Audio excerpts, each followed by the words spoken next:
Good morning. Indira Gandhi राष्ट्रीय मुक्त विश्वविद्यालय के सभी लर्नर्स और जितने भी विद्यार्थी आज व्यष्टि अर्थशास्त्र सिद्धांत के इस ऑनलाइन एकेडमिक काउंसलिंग क्लास स्वयं प्रभा में हैं, मैं सबका बहुत बहुत वेलकम करता हूं। आज हम लोग व्यष्टि अर्थशास्त्र के सिद्धांत भाग 1 पाठ्यक्रम का अध्ययन करेंगे, जिसमें यूनिट 1 इकाई प्रथम जिसकी संरचना है, उसका जो व्यष्टि अर्थशास्त्र है, उसका उद्देश्य, विषय प्रवेश, दुर्लभता का अवधारणा, उत्पादन का अर्थ, अर्थव्यवस्था की केंद्रीय समस्याएं क्या हैं, जैसे क्या उत्पादन किया जाए, कैसे उत्पादन किया जाए, किसके लिए उत्पादन किया जाए, और समृद्धि की चुनौती, सार्वजनिक और निजी वस्तुओं के बीच चयन, विशेष गुण वस्तुओं के उत्पादन की समस्या, उत्पादन संभावना वक्र, संसाधनों का आवंटन, केंद्रीय समस्याओं का समाधान, मिश्रित अर्थव्यवस्था में संसाधनों का आवंटन, यथार्थमूलक बनाम आदर्शमूलक अर्थव्यवस्था, व्यष्टि अर्थशास्त्र और समष्टि अर्थशास्त्र में क्या अंतर है। इन विभिन्न बिंदुओं पे आज हम लोग स्वयं प्रभा के इस ऑनलाइन लाइव जो काउंसलिंग क्लास है, इसमें जो है अध्ययन, चर्चा और परिचर्चा करेंगे। सबसे पहले हमको यह भी जानना होगा कि जो इस इकाई का जब आप अध्ययन करने के बाद आप व्यष्टि अर्थशास्त्र के विद्यार्थी के रूप में किन उद्देश्यों को प्राप्त कर सकेंगे। ऑब्जेक्टिव क्या है इस यूनिट का? पहला है मांग को पूरा करने के लिए दुर्लभ संसाधनों की चुनौती का हल हम ढूंढ सकें। अर्थशास्त्र का अर्थ और प्रकृति, आर्थिक इकाइयों की अवधारणा, उत्पादन संभावनाओं की अवधारणा, अ, निवेश और उपभोग के बीच संसाधनों का आवंटन, निजी और सार्वजनिक वस्तुओं से जुड़े विभिन्न मुद्दे, बाजार अर्थव्यवस्था और मिश्रित अर्थव्यवस्था, मूलभूत अवधारणा और अर्थव्यवस्था की कार्य प्रणाली। जब हमारे लर्नर जो इस जो है कोड में रजिस्टर्ड हैं, जो इस काउंसलिंग क्लास में हैं, जब इस इकाई को पढ़ेंगे तो जितनी भी उद्देश्य की मैंने अभी बताया है, यह उनको पूरा कर सकेंगे। जब हम लोग बात करें कि यह जो व्यष्टि अर्थशास्त्र है, जिसको व्यष्टि अर्थशास्त्र के सिद्धांत, जिसको प्रिंसिपल्स ऑफ माइक्रो इकोनॉमिक्स हम कहते हैं,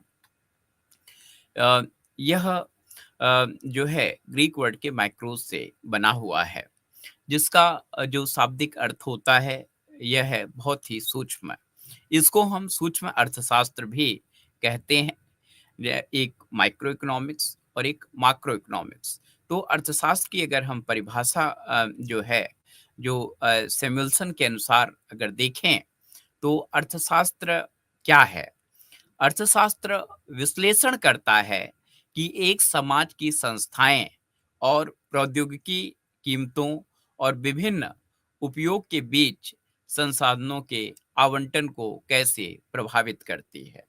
मतलब कि जो अर्थशास्त्र है, यह सब चीज़ों का एनालिसिस करता है, विश्लेषण करता है कि जो हमारे समाज में विभिन्न संस्थाएं हैं, चाहे वो उत्पादन का कार्य कर रही हों, चाहे वह सेवा देने का कार्य कर रही हों, उनको यह जो प्रौद्योगिकी है और जो बहुत सारे संसाधन हैं उत्पादन के, यह किस प्रकार से प्रभावित करते हैं। जैसा हम सब जानते हैं, अगर कोई संसाधन जिसकी उपलब्धता हमारे समाज में कम है, तो निश्चित वह संसाधन महँगा होगा। और अगर प्रौद्योगिकी जो है बहुत ही नवीनतम है, तो उसकी लागत ज़्यादा होगी। तो अगर प्रौद्योगिकी नवीनतम है, संसाधन का अभाव है, तो ऐसी जब चुनौतियाँ उत्पन्न होती हैं, तो एक जो अर्थशास्त्र का एक अच्छा जानकार होता है, वह बहुत मदद करता है। साथ ही ब्याज दरों और शेयरों की कीमतों सहित वित्तीय बाजारों के व्यवहार की पड़ताल करता है। यह जो व्यष्टि अर्थशास्त्र है, यह ब्याज दर क्या होगा, जो शेयर की कीमत है, जैसा हम सब जानते हैं स्टॉक मार्केट में जो शेयर का क्रय और विक्रय होता है, जिसको अंश कहते हैं। जब भी किसी कंपनी का निर्माण होता है, तो अंश जो है निर्गमित करती है शेयर मार्केट के द्वारा, और लोग उसको शेयर को खरीदते हैं, जिसके द्वारा कंपनी के पास धन आता है। तो यह जो व्यष्टि अर्थशास्त्र है, यह इसको भी ध्यान में रखता है कि ब्याज दर क्या है और शेयरों की कीमत क्या है, जिससे कि जो वित्तीय बाजार है, वह कैसा व्यवहार कर रहा है, उसमें क्या चल रहा है। इन चीज़ों के भी विषय में व्यष्टि अर्थशास्त्र अध्ययन करता है। साथ ही आय के वितरण की जांच भी करता है और ऐसे तरीके सुझाता है कि गरीबों को अर्थव्यवस्था के प्रदर्शन को नुकसान पहुंचाए बिना मदद मिल सके। ये एक बहुत बड़ा एक इसका ऑब्जेक्टिव भी है, उद्देश्य भी है व्यष्टि अर्थशास्त्र का, कि जो इनकम डिस्ट्रीब्यूशन है, यह जो आय का वितरण हमारे समाज में है, जैसा हम सब जानते हैं कि ऐसा एक बहुत बड़ा समुदाय है, जहाँ पे लोग बहुत अमीर हैं, और एक ऐसा भी बहुत बड़ा जो है जनसंख्या हमारे भारत में है या पूरे विश्व में है, जहाँ पे आय का वितरण समान नहीं है। तो ये जो व्यष्टि अर्थशास्त्र है, दोनों के बीच एक समन्वय को ढूँढते हुए, निकालते हुए, और उनको जो आवश्यक वस्तुएँ होती हैं, उनको उपलब्ध करा सके। यह भी व्यष्टि अर्थशास्त्र का एक बहुत बड़ा उद्देश्य होता है। व्यापार चक्र का अध्ययन करना और यह जांचना कि बेरोजगारी और मुद्रास्फीति के उच्चावचन को नियंत्रित करने के लिए जो मौद्रिक नीति का उपयोग कैसे किया जाए। जो बिजनेस लाइफ साइकिल है, इसकी भी स्टडी जो है व्यष्टि अर्थशास्त्र के अंतर्गत हम सब करते हैं। आप सब जानते हैं कि जो बिजनेस लाइफ साइकिल है, जब कोई भी व्यवसाय जो है जब अपना वर्क स्टार्ट करता है, तो वह धीरे-धीरे करके आगे बढ़ता है, और एक समय है जब व्यापार चक्र अपने शीर्ष प्रोडक्शन और सर्विस जो देता है, उस पे होता है। फिर जैसे-जैसे कॉम्पिटिशन और बढ़ता है, अगर व्यापार की जो व्यापार है, अगर वह अपने क्वालिटी को मेंटेन कर रहा है, अगर वो अपने क्वालिटी को मेंटेन कर रहा है, तो फिर निश्चित जो है वह हमेशा उस शीर्ष पे बना रहता है। अदरवाइज़ बहुत सारी चुनौतियाँ आ सकती हैं। तो हम कह सकते हैं व्यापार चक्र का अध्ययन करना और जाँचना कि बेरोज़गारी और मुद्रास्फीति में उच्चावचन को नियंत्रित करने के लिए मौद्रिक नीति, आप सब जानते हैं मौद्रिक नीति रिज़र्व बैंक ऑफ इंडिया के द्वारा समय-समय पे जो है उस पे निकाला जाता है कि सीआरआर रेट क्या होगा, रिवर्स रेपो रेट क्या होगा, बैंक रेट क्या होगा। इन सब जो जो रेट है, वह जो रिज़र्व बैंक ऑफ इंडिया जो समस्त बैंकों का रेगुलेटर है, नियंता है, इसका एक सेल है मौद्रिक नीति विभाग, वह समय-समय पे जो है इस नीतियों को जारी करता है, रिव्यू करता है मार्केट को, और उसके बाद तमाम जो महत्वपूर्ण रेट है उसको जारी करता है। जैसे अभी आप देख रहे होंगे मार्केट में समय-समय पे सीआरआर, रेपो रेट, इन सब में फेरबदल होता रहता है। तो यह सब भी जो विषय वस्तु है, यह हमारे माइक्रो इकोनॉमिक्स के अंतर्गत आती है। एक इकोनॉमिस्ट को जानना चाहिए। उसके साथ-साथ देशों के बीच व्यापार के स्वरूप का अध्ययन और व्यापार अवरोधों के प्रभाव का विश्लेषण करना भी व्यष्टि अर्थशास्त्र का एक बहुत ही महत्वपूर्ण क्षेत्र है। यह सभी चीज़ सैमुअल्सन के अनुसार जो है, सैमुअल्सन एक बहुत बड़े जो है अर्थशास्त्री थे, उन्होंने इन चीज़ों पे बल दिया।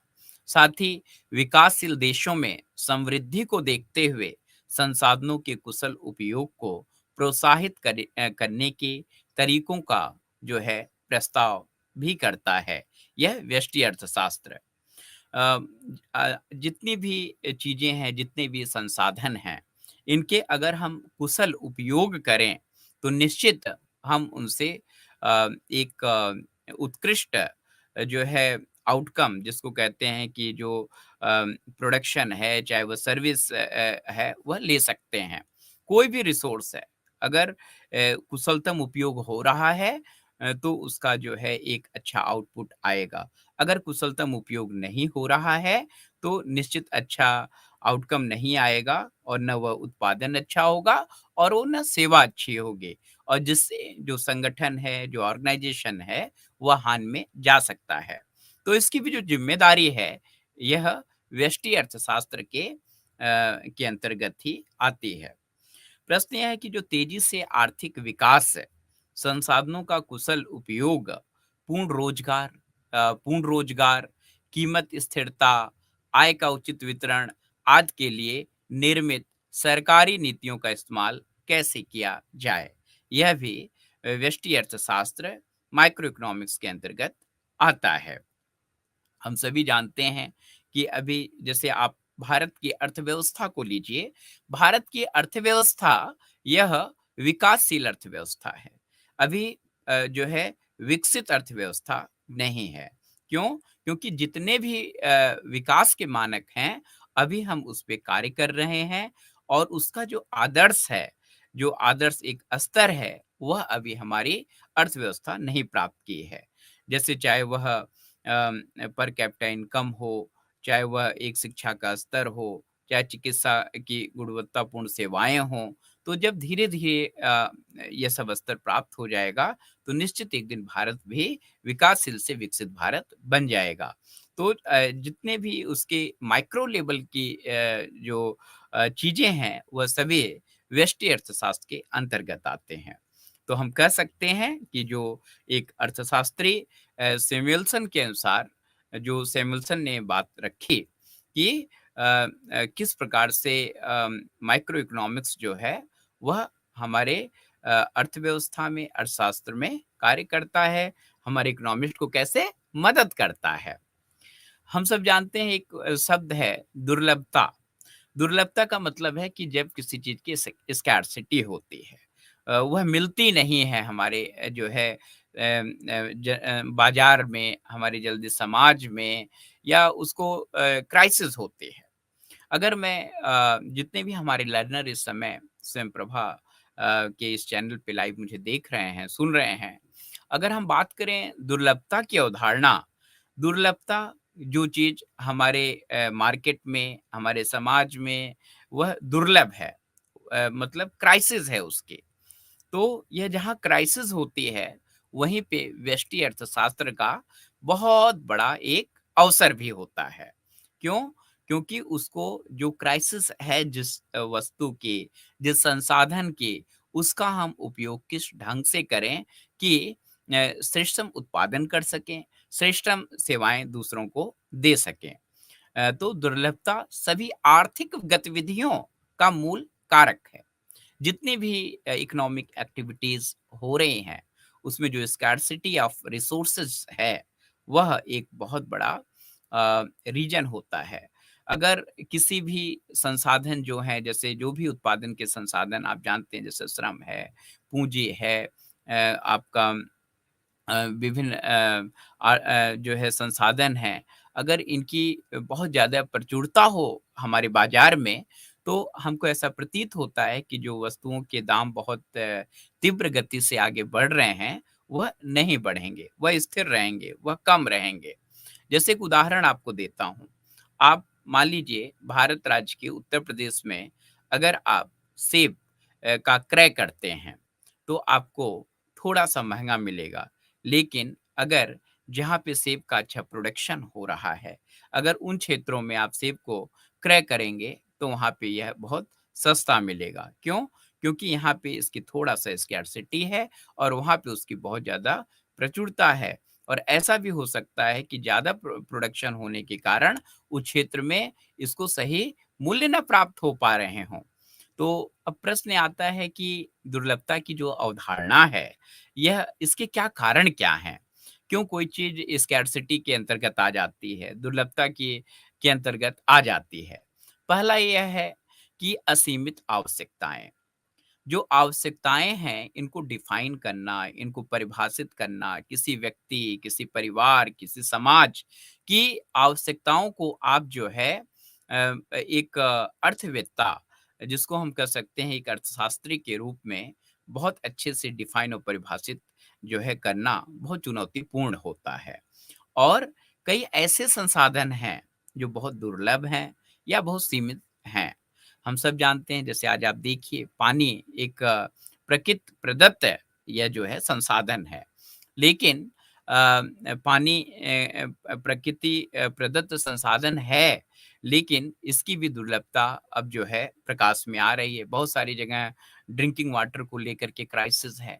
तो जब जहाँ ड्रिंकिंग वाटर को लेकर के क्राइसिस होगी, वहाँ पे इकोनॉमिस्ट का रोल हो जाएगा कि इकोनॉमिस्ट इसकी जो है गुणवत्तापूर्ण ड्रिंकिंग वाटर का प्रोडक्शन करेंगे और उसको लोगों तक उपलब्ध कराएँगे और उसका अच्छा मूल्य लेंगे।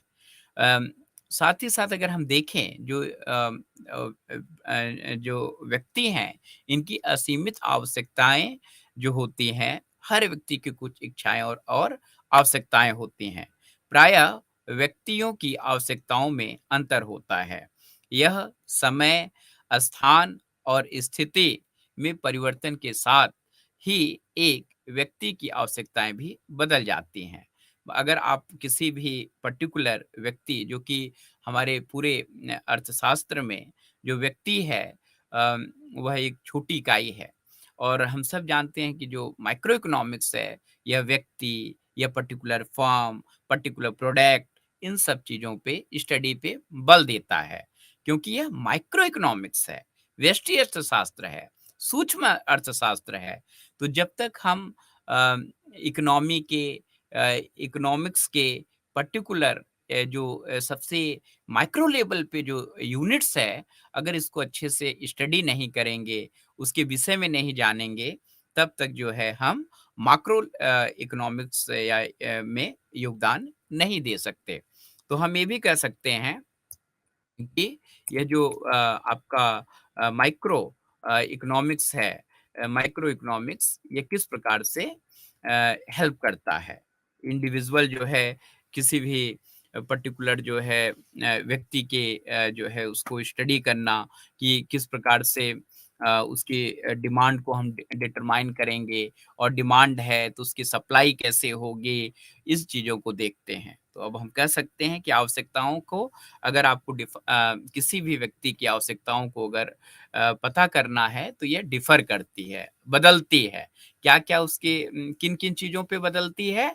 एक है समय, स्थान और स्थिति।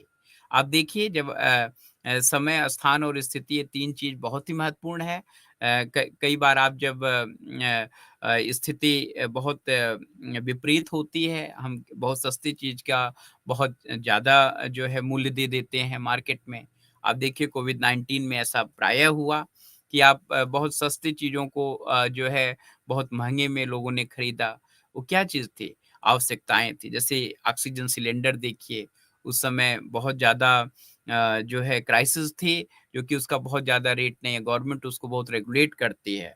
लेकिन समय, स्थान और स्थिति की आवश्यकताओं को देखते हुए उसको बहुत जो मेडिकल चिकित्सा क्षेत्र के लोग थे, उसका बहुत पैसा लिए। तो निश्चित जो मानव है, इसकी आवश्यकताएँ असीमित होती हैं। आवश्यकताएँ ही आविष्कार की जननी होती हैं, हम सब जानते हैं। तो ये जो व्यष्टि अर्थशास्त्र है, यह सब कुछ आवश्यकताओं के ऊपर ही इस पे डिपेंड करता है कि हमें पर्टिकुलर वस्तु, पर्टिकुलर सेवा की कितनी आवश्यकता है और उसी आवश्यकता के आधार पे ही हमारा जो इंडिविजुअल इकाई है, वह उत्पादन का कार्य भी करता है।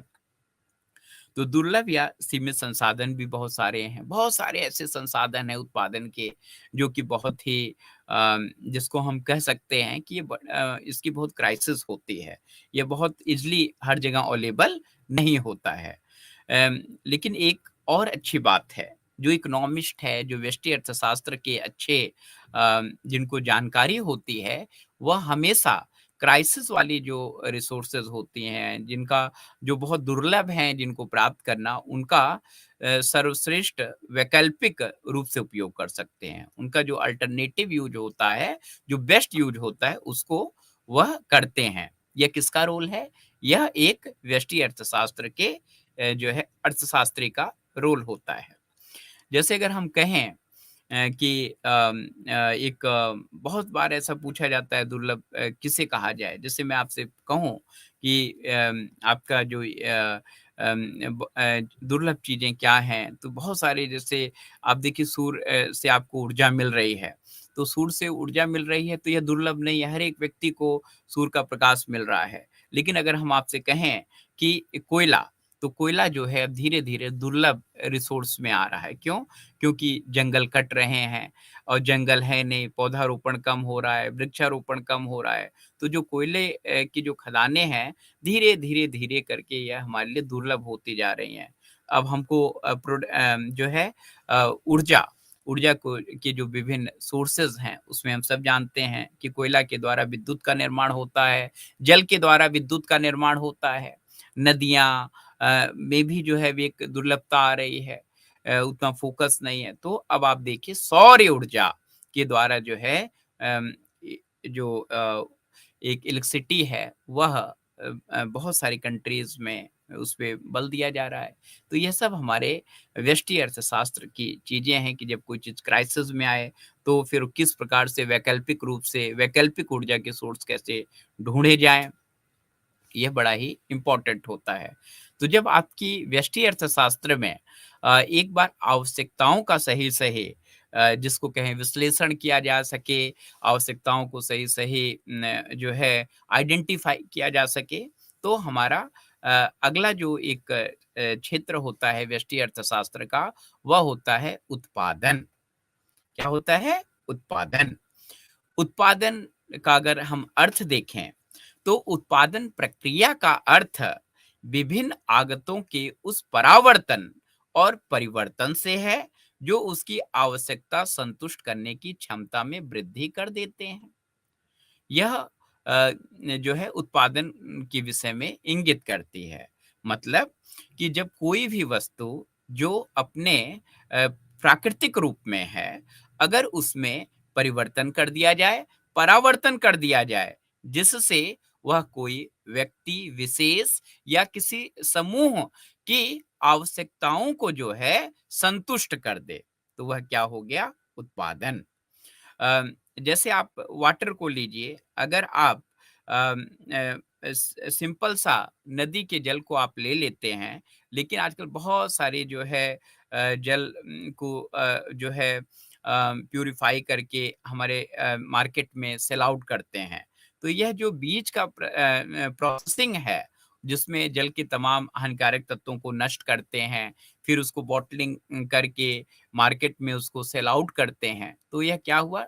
Production of the drinking water हो गया।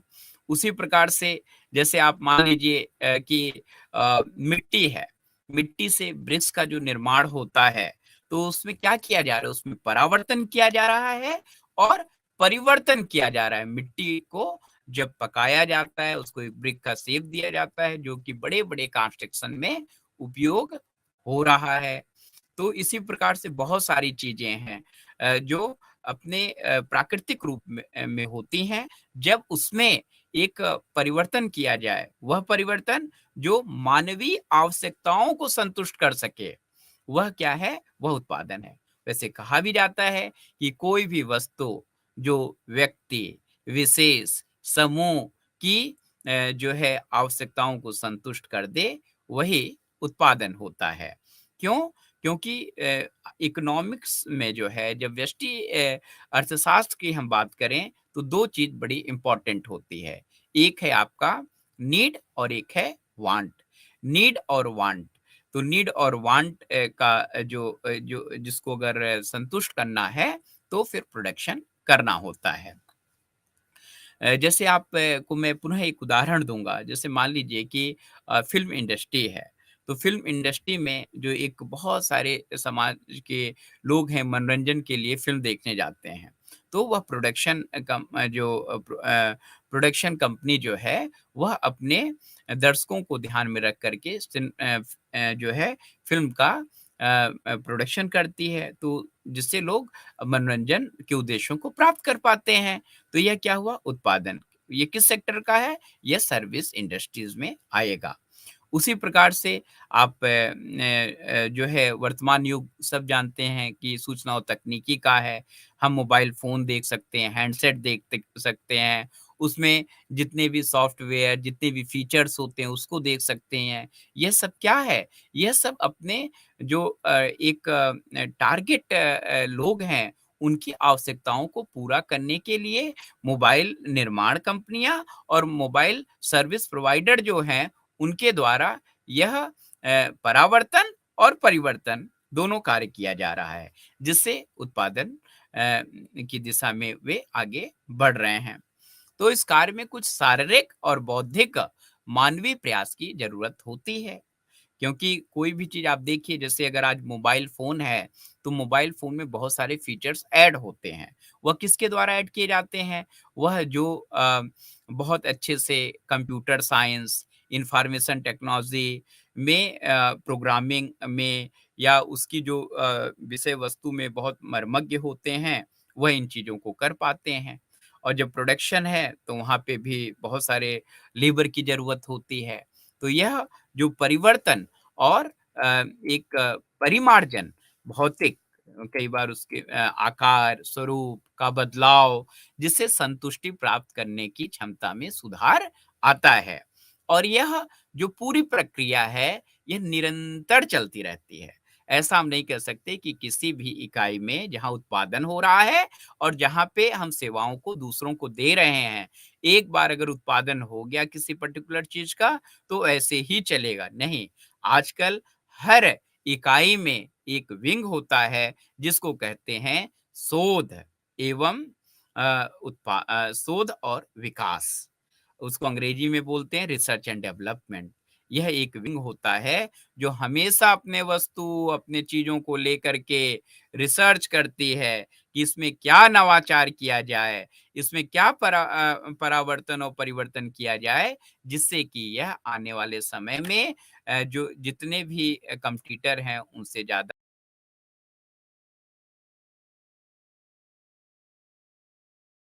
किसी वस्तु की आवश्यकता, तुष्टि की क्षमता उसमें लगी, लागतों की अपेक्षा अधिक हो, तो वह वस्तु अवश्य उत्पादन की किसी प्रक्रिया से गुज़र कर आई है। हमेशा ध्यान रखिएगा ज़्यादा से ज़्यादा अगर वह सैटिस्फाई कर रही है। तो हम एक चीज़ और कह सकते हैं, अगर इतनी सारी बातों को करने के बाद अगर कहा जाए कि उत्पादन क्या है? तो हम कह सकते हैं उत्पादन उपयोगिता वृद्धि का दूसरा नाम है। अगर किसी ने आपसे पूछा भाई उत्पादन क्या है? आप कह सकते हैं उत्पादन जो है वह उपयोगिता वृद्धि का दूसरा नाम है। मतलब कि जब हम किसी भी प्राकृतिक वस्तुएँ या भौतिक वस्तुओं में उपयोगिता में वृद्धि कर देते हैं, तो वही प्रोडक्शन होता है। फिर अब हम लोग बात करेंगे कि जो इकोनॉमिक्स है, जो व्यष्टि अर्थशास्त्र है, इसकी बहुत सारी केंद्रीय समस्याएँ भी हैं। क्यों? क्योंकि अगर केंद्रीय समस्याएँ हैं, तभी व्यष्टि अर्थशास्त्र का एक स्कोप है। एक जिसको हम कह सकते हैं कि अवसर है। सबसे पहली चीज़ है कि जो संसाधनों की दुर्लभता है, जैसा अभी हमने स्कार्सिटी पढ़ा, फिर उसके बाद हम लोगों ने प्रोडक्शन की बात की, तो संसाधनों की दुर्लभता के कारण सभी अर्थव्यवस्थाओं के समक्ष कुछ आधारभूत समस्याएँ आती हैं। चाहे वह भारत की अर्थव्यवस्था हो, चाहे वह पूरे संपूर्ण विश्व की कोई भी अर्थव्यवस्था हो, सबके पास कुछ न कुछ प्रॉब्लम्स आती है। आप एक उदाहरण लीजिए, भारत में जनसंख्या बहुत ज़्यादा है, तो यहाँ पे मानव संसाधन है, देखिए, हम हमेशा जब वर्ड यूज़ करते हैं, हम कहते हैं मानव संसाधन। मानव संसाधन का मतलब मानव जो विभिन्न उत्पादन कार्यों में जो मानव रूपी संसाधन लग रहा है, वह इसलिए हम कहते हैं मानव संसाधन। इसीलिए भारत सरकार ने पहले मानव संसाधन विकास मंत्रालय का गठन किया था और जो वर्तमान में शिक्षा मंत्रालय का नाम अब दे दिया गया। इसका मतलब कि भारत की जनसंख्या जो है जितनी भी हो, वह शिक्षित हो, वह कौशल से पूर्ण हो। जब आप शिक्षित होंगे, कौशल से पूर्ण होंगे, तो स्वतः ही आप एक अच्छे मानव संसाधन होंगे और अगर आप अच्छे मानव संसाधन होंगे, तो आप किसी भी इकाई, किसी भी अर्थव्यवस्था और कहीं पे भी आप अगर कार्य करेंगे, तो निश्चित उसका विकास होगा। तो अर्थव्यवस्था की जब केंद्रीय समस्याओं के विषय में हम बात करते हैं, तो इस प्रकार से विभिन्न जो देश हैं, राष्ट्र हैं, उनकी अपनी-अपनी समस्याएँ हैं। बहुत सारे ऐसे राष्ट्र हैं, जहाँ पे ह्यूमन रिसोर्स, मानव संसाधन की बहुत क्राइसिस है। तो जब वहाँ पे बहुत ज़्यादा क्राइसिस होती है, तो दूसरे देशों से लोग वहाँ पे रोज़गार के लिए जाते हैं और उनको रोज़गार में एक अच्छा पारितोषिक भी इसीलिए दिया जाता है। क्यों? क्योंकि वह उस चीज़ की पूरी करते हैं। बहुत सारे ऐसे कंट्री हैं, जहाँ पे मानव संसाधन का बड़ा अभाव है।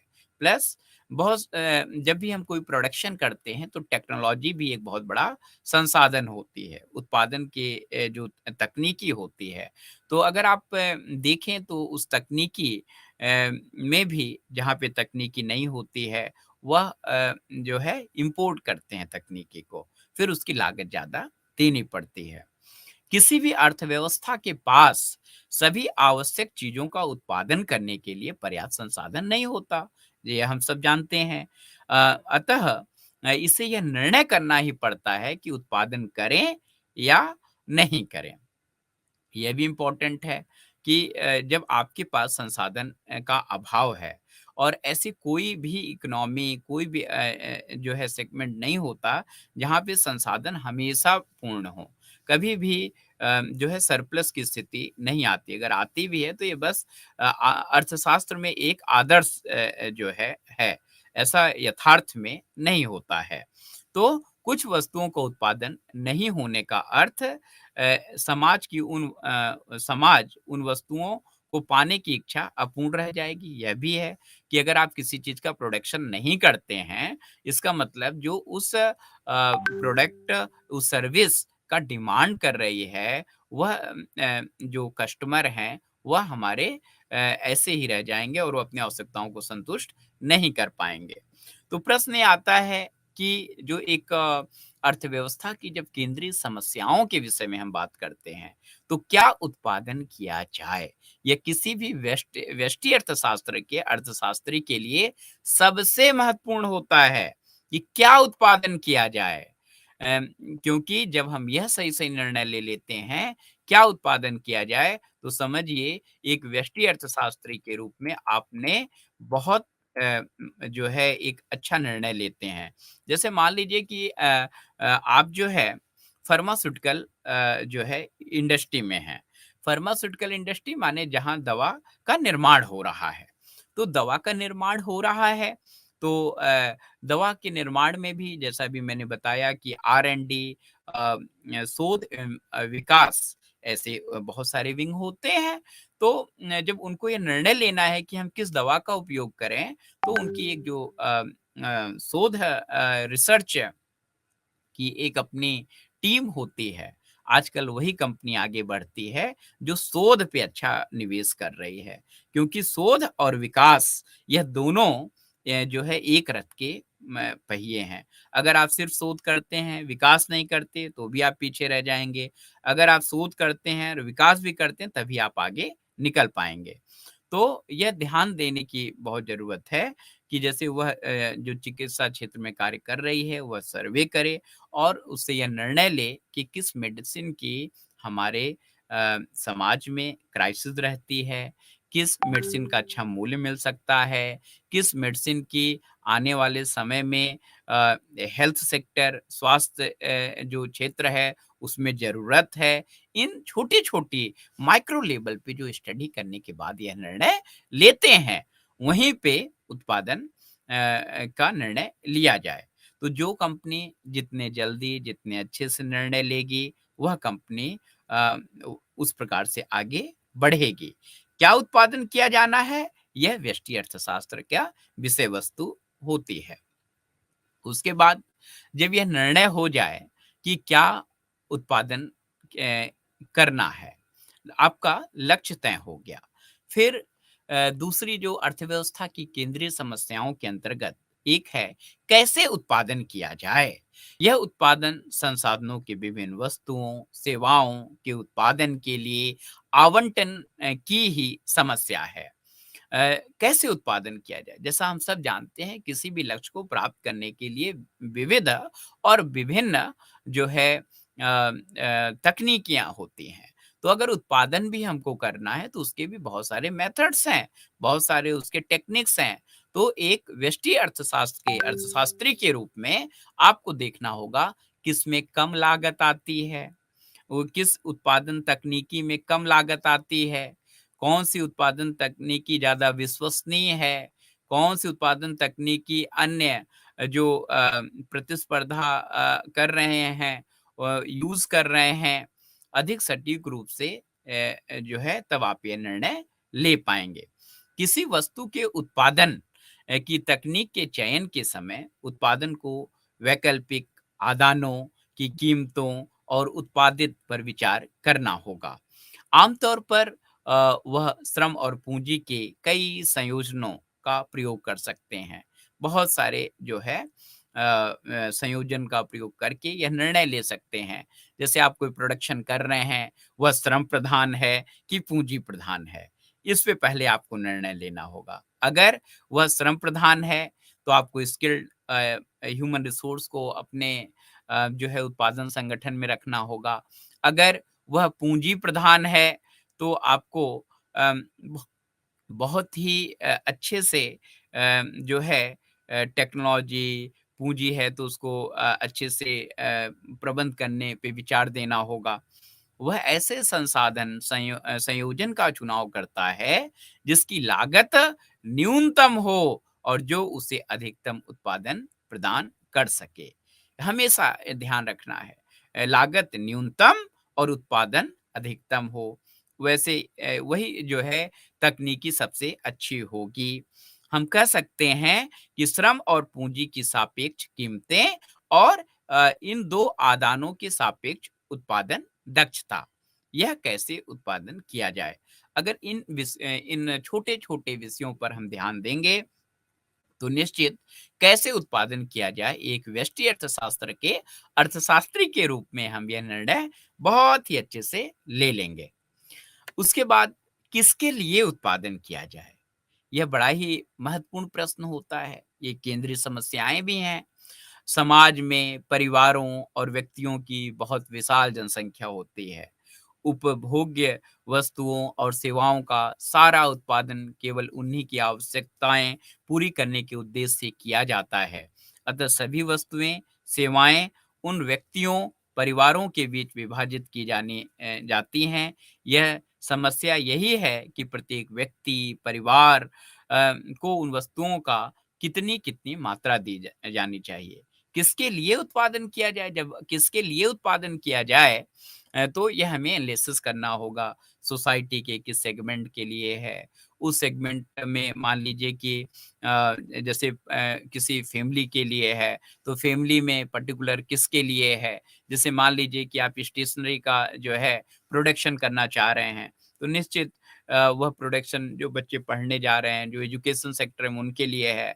तो इन छोटी-छोटी चीज़ों पे डिस्कस करना होगा और अगर आप उसको डिस्कस करने के साथ-साथ सही-सही जो है विश्लेषण करते हैं, तो ये आपको मदद करेगा कि किसके लिए उत्पादन किया जाए, कब किया जाए, कैसे किया जाए।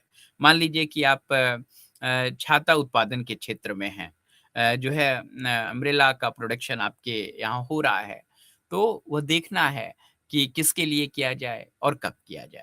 ये बड़ा ही महत्वपूर्ण है क्योंकि अगर आपने सही समय पे और किसके लिए करना था, अगर इन दो जो केंद्रीय समस्याएँ हैं हमारी अर्थव्यवस्था की, अगर इस पे आपने ध्यान नहीं दिया, तो फिर जो है उस संगठन को हानि हो सकती है। विशेष गुण वस्तुओं के उत्पादन की समस्या, इस पे भी एक बहुत ही बड़ी चुनौती है कि जब अर्थव्यवस्था की जब केंद्रीय समस्याओं पे हम डिस्कस कर रहे हैं, तो विशेष गुण वस्तुओं के उत्पादन की समस्या। तो विशेष गुण वस्तुओं के उत्पादन, जिन वस्तुओं, सेवाओं का उपभोग समाज के सदस्यों के लिए अत्यंत वांछनीय माना जाता है, नेसेसिटीज़ है, उन्हें हम विशेष गुण पदार्थ कहते हैं। इन विशेष गुण पदार्थों की सबसे बड़ी विशेषता यही है कि इसके उपभोग से न केवल इसका प्रयोगकर्ता लाभान्वित होता है, बल्कि उपभोग न करने वालों को भी लाभ पहुँचता है। देखिए कितनी बड़ी इसकी विशेषता है। पहला कि न केवल इसका उपयोगकर्ता लाभान्वित होता है, बल्कि जो व्यक्ति उपयोग नहीं करता वह भी लाभान्वित होता है। किससे? विशेष गुण वस्तुओं के उत्पादन से। उदाहरण अगर हम लें, यदि कोई सुशिक्षित है और स्वस्थ है, 2 वर्ड हैं, एक है शिक्षा और दूसरा है हेल्थ। तो यह विशेष गुण वाली जो है वस्तुएँ हैं और सेवाएँ हैं। तो विशेष सेवाएँ हैं क्योंकि सुशिक्षित हो और स्वस्थ हो, तो इससे पूरे समाज को कुछ न कुछ लाभ अवश्य होगा। अगर शिक्षित समाज है और स्वस्थ समाज है, तो आपको मानव संसाधन अच्छा मिलेगा, आपको मानव संसाधन जो है वह कौशल से पूर्ण मिलेगा, मानव संसाधन जिस भी कार्य में उनको उपयोग किया जाएगा, वह उसके लक्ष्य तक उसको पहुँचा पाएँगे। और जो प्राकृतिक जो विविध संसाधन हैं, उनका कुशलतम उपयोग कर पाएँगे। तो यह सब चीज़ें किससे संभव हैं? यह सब चीज़ें हमारे समाज के जो मानो एक हमारे समाज में जो है अगर कोई शिक्षित है, कोई स्वस्थ है, तो उससे पूरे समाज को लाभ होता है। तो यह सब गुण प्रधान जो है सेवाएँ हैं। इसी कारण शिक्षा और जो है स्वास्थ्य को विशेष गुण सेवाएँ हम कह सकते हैं और यही वांछनीय माना जाता है। समाज के सभी सदस्य जो है शिक्षित हों और स्वस्थ हों। यह जो है हमारा सेवा का क्षेत्र है। सेवा का क्षेत्र है, आप देख रहे होंगे कि आजकल बहुत सारे शिक्षा के क्षेत्र में निजी और सार्वजनिक दोनों संगठनों का बहुत बड़ा योगदान है और यही स्वास्थ्य के सेक्टर में भी है। तो जब आप एक माइक्रो इकोनॉमिस्ट हैं, तो आपको ये निर्णय लेना होगा कि जो यह एक विशेष गुण की जो केंद्रीय समस्या है, तो आप उन कार्यों पे कार्य करें जो केंद्रीय समस्याएँ हैं, जिससे कि आप जो मैक्रो लेवल की इकोनॉमिक्स है समष्टि अर्थशास्त्र है, उसको आप मदद कर सकें। विशेष गुण पदार्थों का उपयोग सारे समाज को लाभ पहुँचाता है और उसकी दक्षता और क्षेम के स्तर का उन्नयन करता है। हम कह सकते हैं, प्रत्येक समाज को यह निर्णय करना होगा कि यह किस सीमा तक ऐसे विशेष गुण पदार्थों का उत्पादन और उपभोग करेगा। यह जो है इंडिविजुअल, फैमिली और सोसाइटी के जो है यह निर्णय का एक बिंदु है। उसके बाद एक बहुत ही महत्वपूर्ण है, जो आज के हमारे जो है माने पाठ्य सामग्री का एक महत्वपूर्ण बिंदु है, वह है उत्पादन संभावना वक्र। अगर उत्पादन संभावना वक्र के विषय में बात करें तो उत्पादन है और जो अर्थव्यवस्था की केंद्रीय जो है चुनौतियाँ हैं, अगर उनको हम देखें तो उत्पादन संभावना वक्र जो है, वह बताता है कि उत्पादन की कितनी प्रकार की संभावनाएँ बन पा रही हैं। अर्थव्यवस्था को विभिन्न वस्तुओं, सेवाओं के वैकल्पिक संयोजनों के बीच किसी एक का चयन करना है और वस्तुओं, सेवाओं के वैकल्पिक संयोजनों के बीच किसी एक का चयन करना है। इस चयन की समस्या को एक सरल चित्र द्वारा जैसे हम एक डायग्राम बना सकते हैं, आप बता सकते हैं कि उत्पादन संभावना वक्र किस प्रकार से है। एक वर्ड है चयन करना और किसमें वैकल्पिक संयोजनों के बीच जो विविध अल्टरनेटिव्स हैं। तो यही तो निर्णयन है कि उपलब्ध विभिन्न जो है विकल्पों में सर्वश्रेष्ठ का चयन करना ही निर्णयन है। तो जो निर्णयन है, यह उत्पादन संभावना वक्र को निर्माण करने में बहुत ही जो है हेल्पफुल होगी। जैसे मान लीजिए एक ऑर्गेनाइजेशन है, उसको एलईडी और कंप्यूटर मॉनिटर जो है कि विभिन्न संयोजनों के बीच का चयन करती है। तो वह सब दोनों के अलग-अलग लागत और अलग-अलग उत्पादन जो है उसको निकालेंगे और फिर निर्णय ले लेंगे कि उनको किस चीज़ का उत्पादन करना है और इससे हो सकेगा। संसाधनों का आवंटन केंद्रीय समस्याओं जैसे अभी बात हो रही थी कि अर्थव्यवस्था की केंद्रीय समस्याएँ क्या हैं? तो जब बात आती है कि इसका जो है हल कैसे निकाला जाए? तो अगर आप रिसोर्स एलोकेशन बहुत ही रैशनल ढंग से करते हैं, सैद्धांतिक रूप से हम कह सकते हैं 2 प्रकार की अर्थव्यवस्थाएँ हैं, पूंजीवादी और समाजवादी। तो वास्तविक व्यवहार में सभी देशों में ऐसी व्यवस्थाएँ अपनाई गई हैं, जो पूंजीवाद और समाजवाद का एक मिश्रण लगती हैं। जैसे आप भारत को लीजिए, मैं आप लोगों से जानना चाहूँगा कि भारत में कौन-सी अर्थव्यवस्था है? तो निश्चित आप कहेंगे कि मिश्रित अर्थव्यवस्था है। Mixed economy in the India. तो संसाधन आवंटन की समस्या का समाधान कई विधियों से हो सकता है और मिक्स्ड इकोनॉमी हम क्यों कहते हैं? क्योंकि यहाँ पे निजी और सार्वजनिक दोनों क्षेत्र के जो में हम कार्य करते हैं। मिश्रित अर्थव्यवस्था में संसाधनों का आवंटन इसीलिए है। एक मिश्रित अर्थव्यवस्था वह है जहाँ कुछ निर्णय तो बाजार की प्रक्रियाएं करती हैं और कुछ सरकारी नियमन या प्रत्यक्ष स्वामित्व के सहारे लिए जाते हैं। आर्थिक गतिविधियों के कुछ क्षेत्र सरकार या सार्वजनिक क्षेत्र के लिए सुरक्षित रखे जाते हैं। जैसे भारत की अर्थव्यवस्था यह मिश्रित अर्थव्यवस्था है। जैसे यहाँ पे आप शिक्षा के क्षेत्र में देखिए तो शिक्षा के क्षेत्र में आज सार्वजनिक क्षेत्र के बहुत सारे विश्वविद्यालय कार्य कर रहे हैं, तो वहीं निजी क्षेत्र के बहुत सारे विश्वविद्यालय शिक्षा के क्षेत्र में कार्य कर रहे हैं।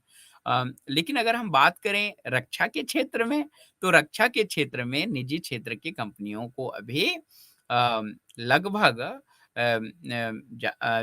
जो है किसी भी प्रकार का सेवा या निर्माण जो अपने भारत है, उसमें नहीं इन्वॉल्व किया गया। क्यों? क्योंकि जो रक्षा का क्षेत्र है, यह देश के बहुत ही सुरक्षा के एस्पेक्ट से जुड़ा हुआ है। इसको हम जो है प्राइवेट सेक्टर को नहीं अभी दिए हैं।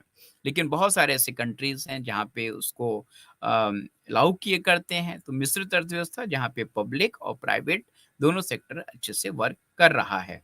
सरकार उन कार्यों के लिए आवश्यक उत्पादन साधन अधिग्रहित कर उनका अपना वरीयता के अनुसार प्रयोग करती है। सार्वजनिक क्षेत्र के उत्पादन की रचना, उसके उत्पादन की कीमतों तथा अन्य उपायों का प्रयोग, निजी क्षेत्र में उत्पादन हेतु संसाधन आवंटन को प्रभावित करने के लिए भी किया जाता है। इन उपायों में सम्मिलित है जैसे कीमत नियंत्रण, प्राइस कंट्रोल, गवर्नमेंट बहुत इस पे ध्यान देती है। लाइसेंसिंग, जब तक गवर्नमेंट लाइसेंस नहीं देगी आप प्रोडक्शन नहीं कर सकते हैं। टैक्सेशन, सब्सिडीज़, साथ ही सरकार अनेक श्रम हितकारी उपाय भी करती है। इसी प्रकार के कुछ उपाय देश के पिछड़े क्षेत्रों के विकास हेतु विशिष्ट दुर्लभताओं, आपूर्ति की कमियों को दूर करने के लिए सारी अर्थव्यवस्था के संतुलित विकास के लिए भी अपनाए जाते हैं। तो यह रहा। उसके बाद अगर हम बात करें एक जो है जब हम लोग अभी संरचना देख रहे थे तो उसमें था कि यथार्थमूलक और आदर्शमूलक अर्थव्यवस्था। यह भी एक व्यष्टि अर्थशास्त्र के जो है विद्यार्थी के रूप में आपको जानना चाहिए कि यथार्थमूलक और आदर्शमूलक अर्थव्यवस्था है क्या? यथार्थमूलक अर्थशास्त्र केवल वास्तविकता का निरूपण करने के नियमों से जुड़ा है। ये नियम सैद्धांतिक मान्यताओं के माध्यम व्युत्पन्न हो सकते हैं। ये दर्ज किए गए अवलोकित तथ्यों पर भी आधारित हो सकते हैं। ये हमें यही बता पाते हैं की स्थिति क्या है? माने यथार्थ है। देखिए, इसके नाम से भी स्पष्ट हो रहा है कि ये यथार्थ जो आर्थिक गतिविधियाँ उसके विषय में बताता है। इनमें यह नहीं पता चल पाता कि आर्थिक विश्लेषण के परिणाम समाज, व्यक्ति के लिए वांछनीय हैं या नहीं, अथवा इनमें किसी परिवर्तन की आवश्यकता है या नहीं। यथार्थ मूलक जो फैक्ट है, वह आपके सामने प्रेज़ेंट कर देता है। तो जो इकोनॉमिस्ट होता है, उसको तो सबसे ज़्यादा ज़रूरत किसकी होती है? फैक्ट की। अगर फैक्ट उसके पास है, तो उसका जो नॉलेज है, उसको प्रॉपर ढंग से एनालिसिस करेगा और एनालिसिस करने के बाद बीइंग ए इकोनॉमिस्ट वह उसमें वैल्यू एडिशन करके चीज़ों को आगे बढ़ाएँगे। इसके विपरीत अगर हम बात करें आदर्श मूलक, जिसको कहते हैं नॉर्मेटिव इकोनॉमिस्ट इकोनॉमिक्स अर्थशास्त्र इसी तथ्य की अनुभूति के साथ कार्य करता है कि अर्थव्यवस्था कभी संपूर्ण नहीं होती। इसके क्रियाकलापों के परिणामों में और सुधार की संभावनाएँ सदैव बनी रहती हैं। प्रायः सभी अर्थव्यवस्थाओं में तुरंत ध्यान दिए जाने की गुहार लगाती है। अनेक समस्याएँ विद्यमान होती हैं। इन समस्याओं का जो एक कनेक्शन है कीमतों के परिवर्तनों, रोजगार, कतिपय आदतों की दुर्लभता, आय और धन की अपर्याप्तता आदि से हो सकता है। आदर्श मूलक अर्थव्यवस्था में जो है अर्थव्यवस्था जो है एक अर्थशास्त्र उस पर्टिकुलर स्थिति की आदर्श व्यवस्था को बताती है। जैसे मैं आपके समक्ष 2 कथन यहाँ रख रहा हूँ। एक यथार्थ सूचक कथन है, पेट्रोल की कीमत में वृद्धि से इसकी माँगी गई मात्रा में कमी होती है।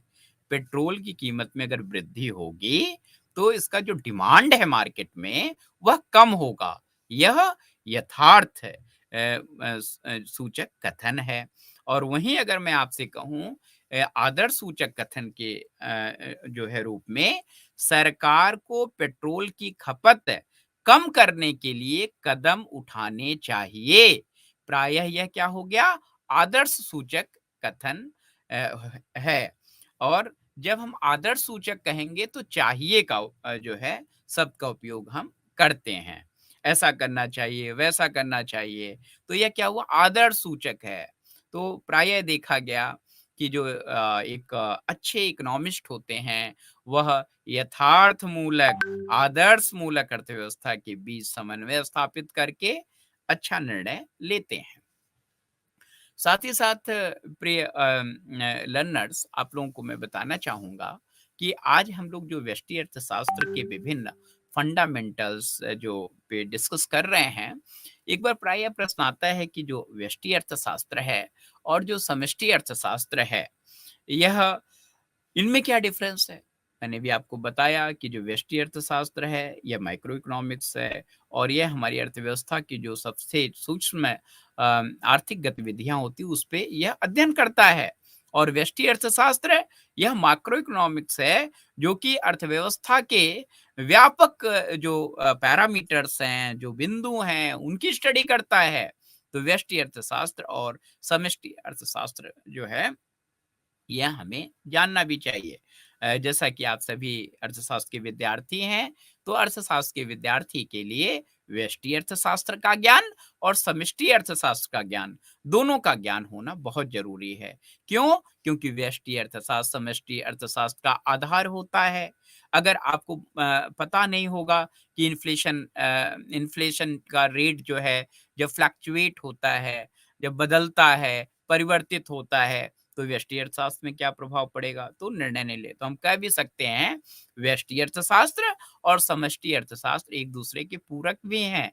लेकिन चूँकि बहुत बड़ा एक अर्थ जगत है, तो इसमें हर एक विद्यार्थी या हर एक इकोनॉमिस्ट हर सब चीज़ का मर्मज्ञ नहीं हो सकता। तो लेकिन आपको जो पर्टिकुलर आपका क्षेत्र है, उसके विषय में अच्छी जानकारी होनी चाहिए।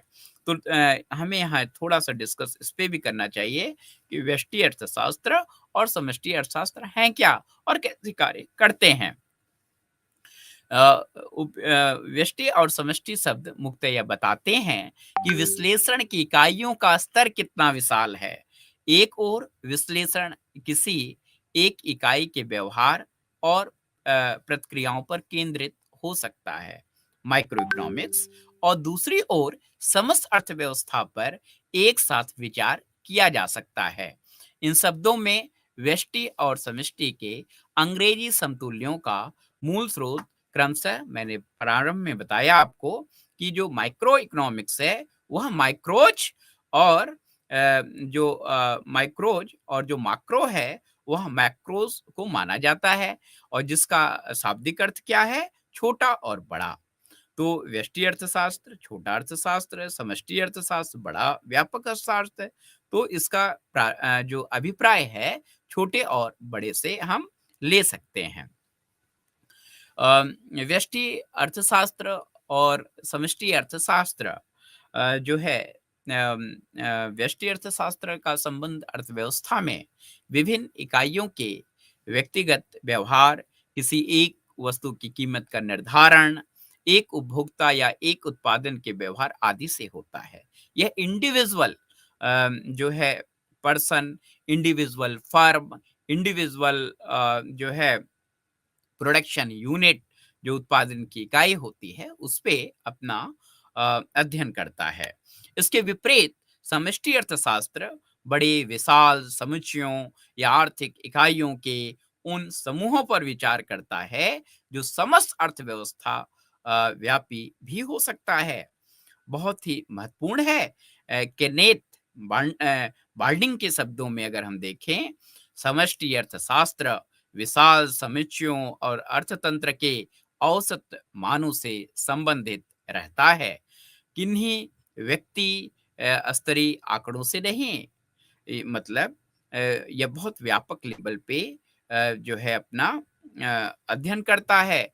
यहाँ हम चरों और आर्थिक इकाइयों के समूहों जैसे कि राष्ट्रीय आय, रोजगार, सामान्य कीमत स्तर, वस्तुओं और सेवाओं के अंतर क्षेत्रीय प्रवाहों, सकल बचत व निवेश आदि पर विचार करते हैं। जहाँ एक उद्योग या एक फर्म का व्यवहार व्यष्टि अर्थशास्त्र के अंतर्गत रहता है, वहीं समष्टि अर्थशास्त्र की विषय वस्तु एक समूचे क्षेत्र से संबंधित होती है। तो प्रिय विद्यार्थियों, आज मैंने आप लोगों को व्यष्टि अर्थशास्त्र के विषय में जो महत्वपूर्ण चीजें थी उसको बताने का प्रयास किया। अब जैसे हमारे बहुत सारे जो श्रोता और दर्शक मुझे यहाँ देख रहे हैं स्वयं प्रभा पे, मैं इनको बताना चाहूंगा कि जो भी विषय सामग्री आज मैंने आप लोगों से चर्चा की है, डिस्कस किया है, यह ई ज्ञान कोश पे उपलब्ध है। https ई ज्ञान कोश .ac.in हैंडल पे, जो आप विषय पाठ सामग्री का नंबर भी है 1234567891/62891। इस पे आपको यह पूरा ब्लॉक 1 यूनिट 1 उपलब्ध है। और इसके साथ-साथ जो है और भी बताना चाहूँगा कि जैसे जब आप व्यष्टि अर्थशास्त्र के सिद्धांत भाग 1 का अध्ययन आज कर रहे हैं, तो इस चर्चा पर चर्चा के बाद आप उस पाठ्य सामग्री जो डिजिटल है ज्ञान कोश पे, उस पे आप ज़रूर जो है उसको डाउनलोड करिए और उसको पढ़िए। आप देखेंगे कि यह चर्चा पर चर्चा जो आज ऑनलाइन एकेडमिक काउंसलिंग क्लास हुई है स्वयं प्रभा पे, और उसको तो आपको व्यष्टि अर्थशास्त्र समझना बहुत ईज़ी हो जाएगा और आपको नॉलेज भी प्राप्त होगा।